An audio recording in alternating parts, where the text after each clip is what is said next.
Olá pessoal, tudo bem? A gente vai dar continuidade às nossas aulas de ecologia e hoje eu vou conversar com vocês um pouquinho sobre ciclos biogeoquímicos, certo? Nas nossas últimas aulas a gente comentou sobre cadeias alimentares, pirâmides ecológicas, né? Alimentares e pirâmides ecológicas. E eu falei para vocês que a energia ela flui pelos ecossistemas, né? A gente falou que as pirâmides de energia, por exemplo, elas não podem aparecer invertidas porque a energia sempre vai diminuindo ao longo desses caminhos. Já com a matéria, não, a matéria ela é cíclica, né? Você não pode reutilizar a energia, mas a matéria que compõe os seres vivos, ela pode ser reutilizada. Ela é reciclada na natureza e ela pode ser reutilizada. Então, hoje, a matéria que faz parte da composição do seu corpo, os elementos químicos que fazem parte da composição do seu corpo, no passado já estiveram em outros locais, no corpo de outros seres vivos, em outras áreas do ambiente, na atmosfera, no solo, e hoje fazem parte do seu corpo. Depois que você se for dessa terra para outro lugar, a sua energia, né, ela vai se dissipar, mas a sua matéria vai ficar para ser utilizada por outro ser vivo, para fazer parte novamente do ambiente. E é a esse fenômeno de reutilização, de reciclagem da matéria, que a gente chama de ciclo biogeoquímico. Tá? Então, é a ciclagem dos materiais químicos que estão presentes tanto na Terra quanto nos seres vivos. Por isso esse nome, ciclos biogeoquímicos. Tá? Então, o que são ciclos biogeoquímicos? Adiantei para vocês agora, mas aqui a gente tem um conceito pronto. Ciclos biogeoquímicos são processos que envolvem a circulação de elementos químicos essenciais entre vários seres vivos e o ambiente. Então, quando você se alimenta, os elementos químicos que estão no alimento, é um ser vivo, passam por você. De você, quando você elimina seus resíduos, esses elementos voltam para o ambiente, vão ser reciclados, vão fazer parte novamente da composição de outro ser vivo, que vai voltar para outro ser, que vai se alimentar e por aí vai. Tá?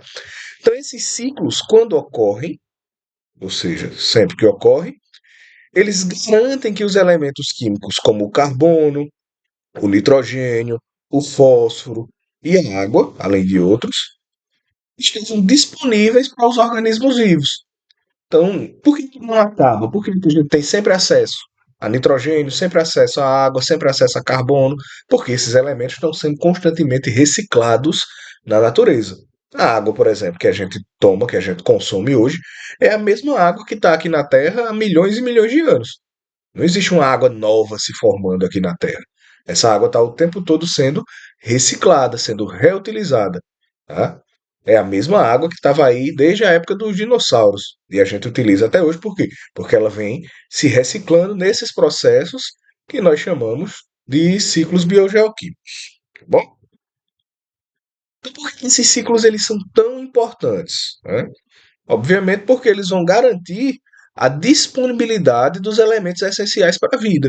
Se esses ciclos não existissem, se os elementos eles ficassem presos, retidos no ambiente ou em algum ser vivo, no decurso de pouco tempo, né, faltariam elementos químicos para dar continuidade à vida. Então, esses elementos essenciais eles só são constantemente disponibilizados graças à ocorrência desses ciclos biogeoquímicos. Além disso, eles regulam a composição da nossa atmosfera e do clima. Né? Vocês vão ver que tem gases que são liberados da decomposição ou da queima, enfim, de algumas substâncias que alteram a composição da atmosfera. Essa alteração pode aquecer, elevar a temperatura do planeta. Né? A própria água é um elemento essencial regulador do clima. Então, em ambientes onde você tem a presença da água, você não vai ter tanta variação térmica, né, quanto em ambientes desérticos, por exemplo. Por que os desertos eles têm tanta variação térmica? Por que eles são tão quentes durante o dia e tão frios durante a noite? Porque falta água, e a água é um regulador térmico essencial, por conta de suas propriedades químicas. Então, além disso, os ciclos biogeoquímicos eles também são importantes porque eles mantêm a fertilidade do solo. Né? Elementos como fósforo e nitrogênio são essenciais para a fertilidade do solo. E ao serem reciclados, eles mantêm os solos férteis, o que possibilita, né, o surgimento e o crescimento de seres produtores que sustentam cadeias alimentares, como a gente aprendeu nas aulas passadas. Né? Então, esses ciclos biogeoquímicos eles suportam a biodiversidade e a produtividade dos ecossistemas. Sem que eles ocorressem, nossos ecossistemas não conseguiriam sustentar uma biodiversidade elevada, porque a sua produtividade seria baixa. Os produtores não conseguiriam crescer em quantidade suficiente para sustentar consumidores e a gente teria uma estagnação de crescimento, talvez até extinções. Então, os ciclos biogeoquímicos eles são extremamente importantes para a manutenção da vida na Terra. Então, quais são os principais elementos, né, que circulam, que são reciclados biogeoquimicamente? Aí aqui eu destaco para vocês quatro: o carbono, né, o nitrogênio, o fósforo e a água. Esses são os quatro ciclos biogeoquímicos mais importantes que nós temos. O carbono ele fica meio que diretamente ligado ao ciclo do oxigênio também. Vocês vão ver o porquê. Tá? Ele está ligado ao ciclo do oxigênio. Então, carbono, juntamente com oxigênio, nitrogênio, fósforo e água são os principais ciclos biogeoquímicos que a gente tem sustentando nossos ecossistemas aqui na Terra. Começando pelo ciclo do carbono, que é um dos mais importantes. Então, o ciclo do carbono ele constitui etapas como fixação, respiração, decomposição e combustão. Vamos trabalhar essas etapas para que vocês entendam. A absorção do carbono atmosférico e a sua transformação em substâncias orgânicas é chamada de fixação do carbono. Então, o que é a fixação do carbono? Se lembra, você já viu isso algumas vezes na sua vida, que as plantas, outros seres também, mas eu vou dar o exemplo aqui das plantas, elas conseguem absorver gás carbônico da atmosfera e transformar esse gás carbônico em substâncias orgânicas no seu corpo, não é isso?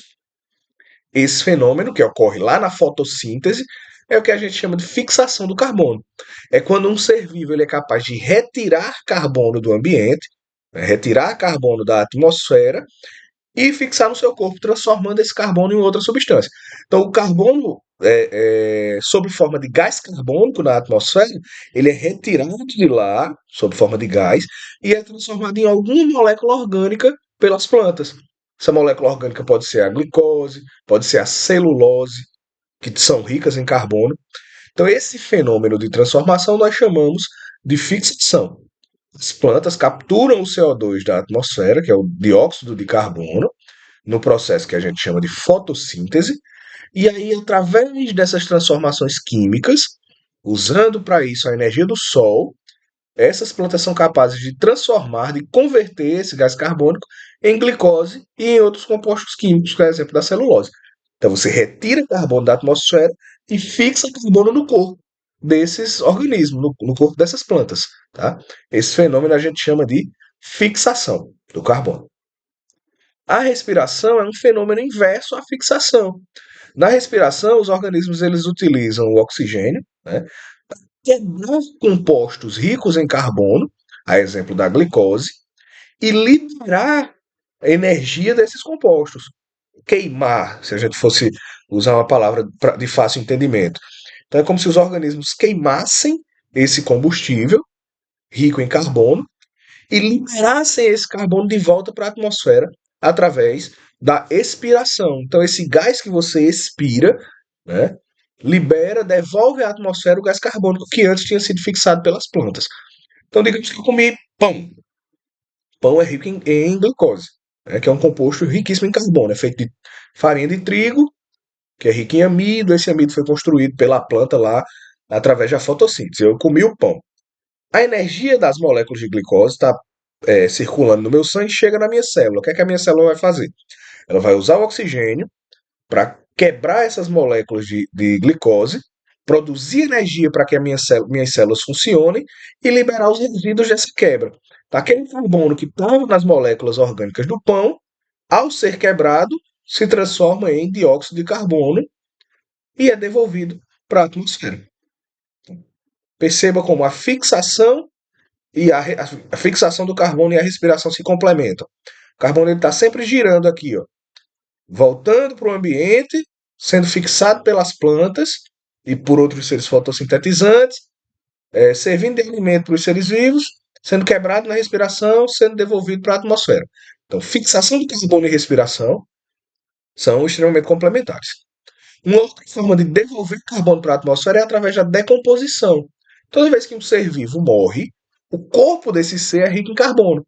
Então, os processos naturais de decomposição, realizados por bactérias e fungos, vão quebrando a matéria orgânica desses seres, e à medida que essa quebra vai acontecendo, aquele carbono que estava presente nas moléculas dos seres vai sendo devolvido para o ambiente. Tá? Vai sendo devolvido, principalmente sob forma de gás carbônico, de CO2. Então, a decomposição é uma outra maneira de devolver carbono para a atmosfera, de devolver carbono para o ambiente. Né? E uma terceira maneira é a combustão. Queima. Toda vez que você queima alguma coisa orgânica, um combustível fóssil, madeira, né? Toda vez que você queima algo orgânico, aquele carbono que estava presente naquela substância, no processo, durante o processo de queima, durante o processo de combustão, vai sendo devolvido para a atmosfera, sob forma de monóxido de carbono, de dióxido de carbono, sob forma de um gás carbônico, certo? Então, aí como essa balança, ela é, como é que eu posso dizer? Ela é injusta, porque você tem, no mínimo, três formas de devolver carbono para a atmosfera: respiração, decomposição e fixação. Essas três formas jogando carbono na atmosfera, você só tem uma forma de retirar esse carbono da atmosfera, que é a fixação, realizada pelos seres fotossintetizantes, como as plantas. Então, perceba como é uma balança injusta, né? Porque você tem só fixação para retirar carbono da atmosfera, mas você tem vários fenômenos que devolvem esse carbono para a atmosfera. E isso aqui se agrava com o desmatamento. Imagina, se eu desmato muito, né, eu diminuo a quantidade de seres capazes de realizar essa fixação. Então eu vou ter muita devolução de carbono, de gás carbônico para a atmosfera, enquanto eu diminuo a fixação desse gás. É uma balança injusta. Né? Combustíveis fósseis, que é um outro detalhe. O carbono, dependendo do tipo de processo, né, que ele passa, ele pode ficar armazenado sob forma de combustíveis fósseis durante muito tempo. Então, imagina que uma grande floresta, por exemplo, tenha sido soterrada e os seres vivos que viviam nessa floresta se decompuseram muito lentamente ao longo de vários anos, formando o que a gente chama de combustíveis fósseis, carvão mineral e petróleo. É, essas substâncias, depois da descoberta dessa mina, imagina que se descobriu uma reserva de petróleo, de carvão mineral, e esse montante de carbono está sendo usado hoje para sustentar a indústria, para ser queimado e fazer veículos se movimentarem, por exemplo. Você pega um carbono que estava guardado na natureza durante muito tempo e passa a queimá-lo e liberar, devolver esse carbono para a atmosfera. Então, com o advento dos combustíveis fósseis e da revolução industrial, a quantidade de carbono lançada na atmosfera aumentou consideravelmente. Né?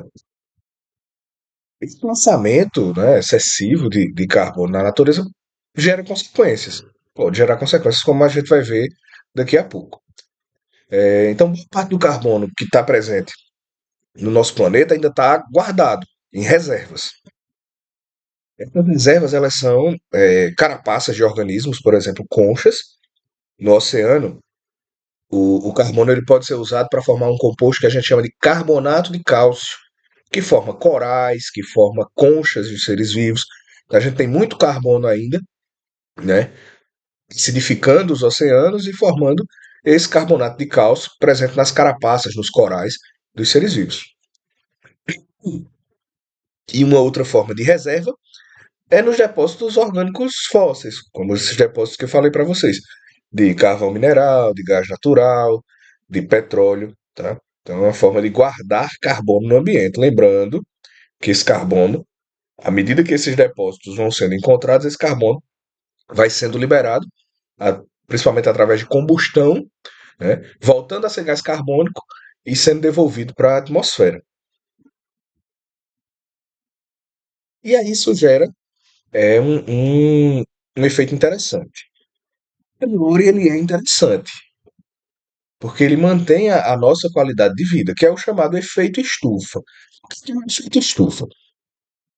Existem alguns gases na nossa atmosfera, a exemplo desse gás carbônico, que permitem a passagem da luz. Então, o Sol emite suas ondas, sua radiação, e a luz atravessa essa atmosfera, incide sobre a superfície do planeta, sendo convertido em calor. E aí, esse calor, em grande maioria, não consegue voltar para o espaço, não consegue se dissipar. É como se esses gases prendessem parte desse calor aqui no interior da atmosfera, aquecendo a Terra. E isso é uma coisa boa, né? A gente chama isso de efeito estufa. E por que isso é bom? Porque se não fosse o efeito estufa, por conta da nossa posição em relação ao sistema solar, em relação ao Sol, o nosso planeta ele seria congelado, né? A temperatura média do planeta seria de menos 18 graus. Então, graças ao efeito estufa, o nosso planeta é um planeta com temperatura amena, que gira em torno de 15 graus, uma temperatura média de 15 graus. Temperatura média, tem locais que são mais quentes, tem locais que são mais frios, mas a média de temperatura do planeta gira em torno de 15 graus, graças ao efeito estufa. Tá? Qual é o problema? Nos últimos anos, a gente tem aumentado a espessura desses gases aqui, aumentado a quantidade de gases de efeito estufa. Então, a quantidade média de calor que está sendo aprisionada aqui na Terra tem aumentado. Essa quantidade de calor aumentada gera prejuízos, né? Esse fenômeno é o que a gente chama de aquecimento global. Então, o aquecimento global é o aumento dessa quantidade de calor presa aqui no planeta, graças à elevação dos índices de gases de efeito estufa, que vem ocorrendo nos últimos anos. E aí isso vem, por quê? Porque esse excesso de calor aquece os oceanos, mata algumas espécies que são muito sensíveis a variações de temperatura, derrete geleiras, faz o nível médio dos oceanos aumentarem, desregula o clima, então vai gerar secas acentuadas, inundações, todos esses efeitos ambientais que a gente está observando aí. É só assistir jornal que você vê essas tragédias ambientais acontecendo no mundo todo, consequência do chamado aquecimento global, né? Desse aumento, dessa elevação do efeito estufa que tem sido ocasionada ao longo dos últimos anos, principalmente pela emissão excessiva desses gases poluentes, desses gases de efeito estufa. E que gases são esses, professor? Os principais são esses aqui, ó. O gás carbônico, né, que ele é responsável por mais de 60% do efeito estufa, e a gente já sabe que ele é emitido por decomposição, por respiração e por combustão. Quando a gente destrói uma floresta, por exemplo, né, todas essas espécies que a gente matou aqui vão ser decompostas. Outras vão ser queimadas. Então, tudo isso aqui é gás carbônico sendo lançado. E, além disso, você diminuiu a quantidade de seres capazes de fixar, capazes de pegar de volta esse carbono. Por isso que o desmatamento é tão grave, né? Além disso, a gente tem o gás metano, que é um gás oriundo de decomposição orgânica, né? Ele é produzido, por exemplo, no intestino de vacas. Então, os gases emitidos pelas vacas também têm essa capacidade de gerar, aumentar o efeito estufa. O óxido nitroso, né, que é liberado por micro-organismos no solo e também pela queima de combustíveis fósseis. E os clorofluorcarbonetos, ou clorofluorcarbonos, que são gases de aparelhos ar-condicionados, de geladeiras, de aerosóis, que também têm um efeito sobre a camada de ozônio. Então, todos esses gases sendo emitidos, eles causam um aumento do chamado efeito estufa, e por consequência desse aumento chamado efeito estufa, o aquecimento do nosso planeta, que é o que a gente chama de aquecimento global, certo? Eu gosto sempre de dar um exemplo para ficar fácil de entender o que é o efeito estufa com um carro. Se você para um carro no sol, né, e fecha as portas e os vidros e vai resolver alguma coisa, quando você volta depois de algumas horas para esse carro, que você abre a porta, você vai ver que dentro do carro está mais quente do que fora. É o chamado efeito estufa. A luz atravessa os vidros do carro, incide sobre a superfície do painel, dos bancos, é transformado em calor e esse calor fica preso. Não consegue sair do carro. Então é mais ou menos o que acontece aqui na Terra. A luz do Sol atravessa a atmosfera, incide sobre a superfície e é convertido em calor e esse calor fica preso. Com a quantidade de gases de efeito estufa que a gente vem emitindo nos últimos anos, a quantidade de calor presa tem aumentado. Então, o planeta, em média, tem ficado mais quente. E aí as consequências ambientais desse fenômeno a gente está vendo, tá? Que é desse fenômeno que a gente chama de aquecimento global. Tá ok, pessoal? Espero que vocês tenham gostado, tenham entendido. Hoje a gente viu o ciclo do carbono. Nas nossas próximas aulas a gente dá continuidade falando de outros ciclos biogeoquímicos importantes. É, Uma coisa que eu queria pedir a vocês, por favor, assistam as aulas, né, com tempo. Eu sei, eu gravo essas aulas exatamente por isso, para que vocês tenham um tempo hábil de assistir, de voltar, de rever, de pausar esse vídeo, fazer anotações. Então peguem os cadernos de vocês, pausem o vídeo, anotem. Se tiver dúvida, volta, assiste novamente. Se a dúvida persistir, entre em contato comigo, tá? A gente vai conversando sobre isso. É importante que vocês é, é, aproveitem essa oportunidade. Então, essas aulas gravadas elas ficam acessíveis a vocês o tempo todo. Não deixem de assistir, tá bom? Eu sei que muitos trabalham durante o dia, não tem tempo, mas separem um tempinho para que vocês assistam essas aulas. Combinado? Então espero que vocês tenham gostado e até a próxima.